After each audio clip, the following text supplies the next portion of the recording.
이 명이나물 산 마늘은 심기 전에 이렇게 종구가 있으면은 뿌리를 살짝 정리해 줍니다.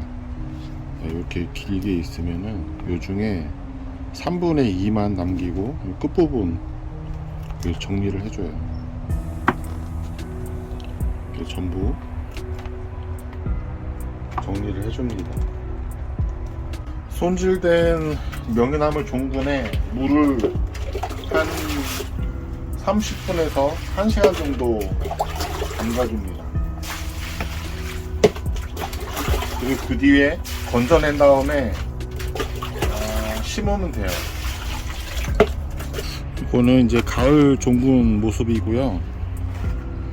보통 심는 시기는 가을에는 10월에서 11월, 지역마다 다르잖아요. 근데 보통 설이 오기 2주 전. 왜냐면은 요 종근 수확하는 시점이 막 휴면에 들어가기 전에 준비하는 단계에 있는 애들이거든요. 그럼 설이 오기 2주 정도의 기간은 줘야 이게 최종적으로 수면할 수 있는 그 여건이 갖춰지기 때문에 보통 설이 오기 2주 전에 심는다고 보시면 되고요. 봄 같은 경우에는 3월에서 5월인데 보통 땅이 녹고 나서 설이 위험이 없을 때 그때 심는 게 좋다고 합니다. 수확은 4월에서 5월까지 하고요. 5월 초까지 하고, 그 다음에 얘네가 6월이 되면은 휴면에 들어갑니다. 그 전에 꽃대를 이렇게 쭉 올리거든요.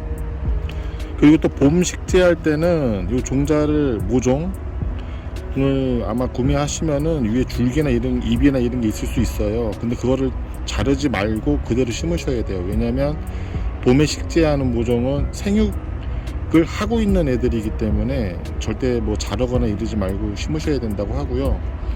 또 수확하실 때 한 줄기당 최소한 잎 한 장 정도는 남겨둬야 된다고 합니다. 그래서 잎을 다 따드시면 얘가 고사할 수가 있대요.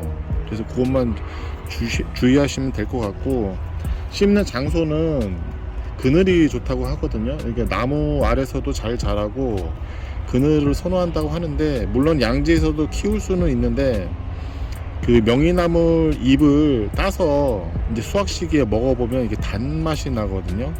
근데 그 단맛이 나는 기간이 이제 맛있는 시기잖아요. 그 기간이 양지에서 기르는 것들은 그 기간이 짧고 유지하는 기간이, 음지에서 기르는 애들은 그 기간이 길다고 합니다. 그래서 뭐 소나무나 잣나무나 이런 큰 나무들 밑에서도 충분히 자라고요. 근데 빛이 전혀 안 들어오는 장소는 좀 문제가 있겠죠. 어느 정도 빛은 들어오면서 그늘지는 곳을 좋아한다고 합니다. 텃밭에 한쪽에 쭉 심으시고, 만약에 양지라면은 작은 그늘막, 검은 비닐 그늘막 있죠. 이런 검은 거, 이런 걸로 인삼밭에서 한번 보셨을지 모르겠는데 그렇게 간단한 가니막을 쳐서 심으시면은 산마늘한테도 좋고, 또 초여름에 상추 기르실 때도 그렇게 쳐두면 녹지 않고 수확해서 먹을 수가 있습니다. 그리고 심는 간격은 이렇게 한 20cm, 15에서 20cm에서 한 뼘 정도 띄워서 심으시면 되고요. 이 정도 깊이로 해서 심어 주시면 됩니다. 그리고 심을 때는 보통 3개에서 4개 정도, 이렇게 두꺼운 애들은 한 2개면 되겠죠. 안에 쪽이 있어서 2개가 있으니까. 또 가는 애들은 뭐 4개 정도 심어 주시면 되고요. 명이나물 모종 심고 난 뒤에 여기가 된다면 낙엽이나 아니면 이런 집단, 아니면 없으면 이제 부직포 이런 걸로 살짝 덮어줘야 됩니다. 그리고 모종 정식하고 나서 한 3일 정도 지나서 비가 한 번도 안 왔으면은 물 한번 줘야 되고요. 멀칭을 쭉 해놓으면 됩니다.